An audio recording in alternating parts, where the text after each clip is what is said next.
We all have that one person who we can never agree on anything with. This person seems to be our antagonist, our contrarian, and whenever we meet such a person, we are often left feeling frustrated and vexed. In my opinion, this is our fault. Why? Our lack of effort to understand the other party gives rise to the situation in the first place. Salutations, ladies and gents.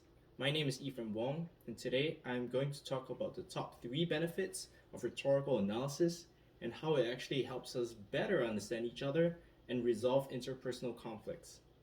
The first benefit being an increase in subject matter objectivity. The process of rhetorical analysis requires us to set aside our worldview, opinions, and preconceived arguments in an attempt to understand others without our personal biases clouding our judgment. I understand this is exceptionally difficult in highly contentious matters where either party is heavily invested in. However, when we withhold judgment at first instance, we actually increase our objectivity and are able to consider adverse opinions and deepen and broaden our understanding over the subject matter. There's also an added benefit of catching potential oversights because when we listen to new perspectives, we can actually find ourselves in a situation considering something that we did not think about in the first place. These benefits ultimately can only be reaped if rhetorical analysis is strictly adhered to. An example of such analysis in play is in P2 of our class, where we analyze dissenting opinions of our chosen authors. Personally, I chose the topic of PEDs or performance enhancing drugs in sport, where my personal stance is that it should not be a thing. I don't think that the normalizing or the push or advocacy for drugs in sport is gonna benefit either sport or society at large because of the long-term ramification and negative effects. However, I had to put aside my personal stance to try and understand my chosen author's arguments. I found that the psychological distancing from personal opinions actually increased my reception and understanding of my chosen author's arguments, and there was a definite sense of freedom from the sway of my personal biases, which allowed me to view adverse arguments with added clarity. The second benefit of rhetorical analysis is that objectivity necessarily fosters open mindedness.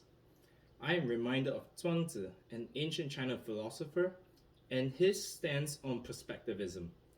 He has a famous saying, because alternative perspectives are always possible, it is unreasonable to suppose there is a final truth.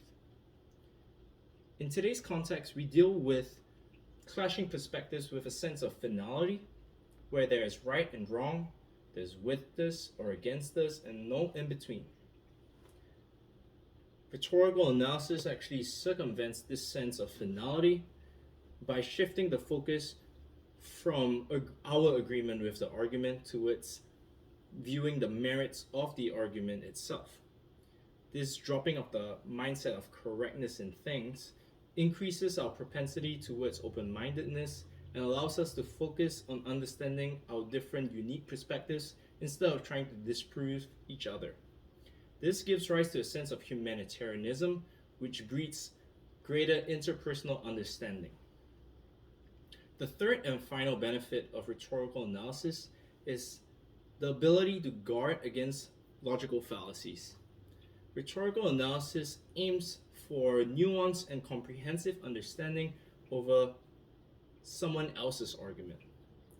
Hence, when we actually establish that, we guard ourselves against the commonly committed strawman argument.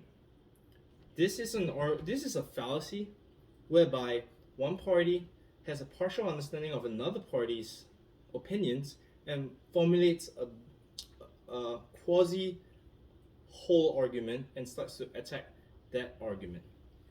This creates a lot of frustration for both parties because the creator of the strawman argument does not fully understand or accurately understand the arguments of the second party, and the receiving end of the strawman argument feels misheard because their points become grossly misrepresented.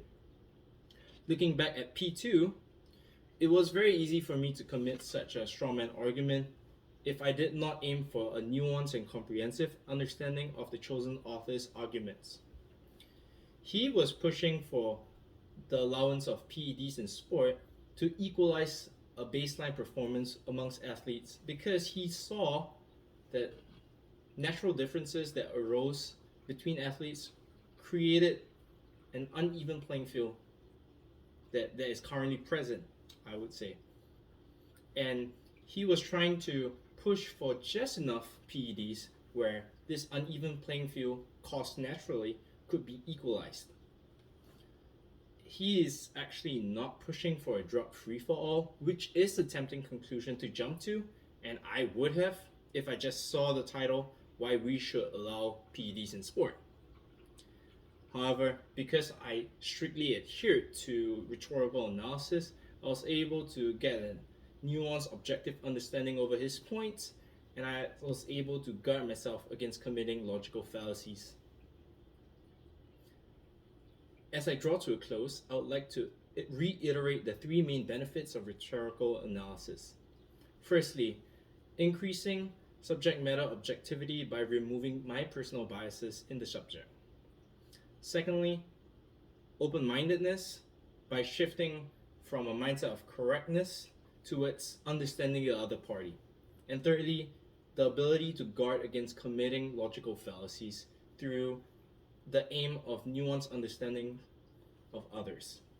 Hence, the threefold benefits of rhetorical analysis increases my objectivity, open-mindedness, and broadens my worldview, which I intend to pursue as I journey on in life. Thank you for listening to my speech.